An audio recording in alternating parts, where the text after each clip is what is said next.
Isang masamang balita sa ating kababayang si Cuadro Alas dahil kinumpirma ng Kameda Promotion, partikular ng kampo na makakalaban nito na si Kyonosuke Kameda. Nasa oras raw na mag-overweight ang ating kababayang si Cuadro Alas sa official weigh-in sa October 24 ay hindi raw sila magdadalawang isip na i-cancela ang nasabing laban at di raw ito magbibigay ng anumang exemption. Kung maalala, nung nakarang taon ay pumayag itong kampo ni Saul Sanchez na mag-overweight itong ating kababayang si Cuadro Alas na kung saan ay nakaroon lamang po ng penalty o yung tinatawag na rehydration clause sa mismong oras ng laban nito kay Sanchez.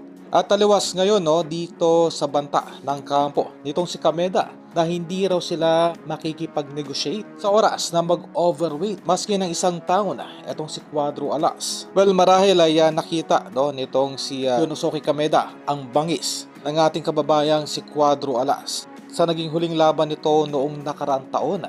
Kaya iniiwasan nito ang anumang advantage pabor sa ating kababayan. At mistulang, mas pipiliin na lamang nito na i-cancela ang nasabing laban. Sa kaugnay pa rin na balita ay kinumpirma ng promoter ni Cuadro Alas na si Koki Kameda na sa sandali daw na maging impresibo ang magiging panalo nitong si Cuadro Alas ngayong October 25 ay dalawang bigating laban daw ang ibibigay nito sa ating pambato. Una, kontra dito kay Luis Nery. At kung hindi daw pumayag sa last minute itong si Luis Nery, ay mapipilitan daw itong si Koki Kameda na ibigay ang isa pang Mexican assassin na si Alan Peter Picasso na kung saan sa ganitong setup ay no choice itong ating pambatong si Cuadro Alas kundi dumayo ng bansang Mexico.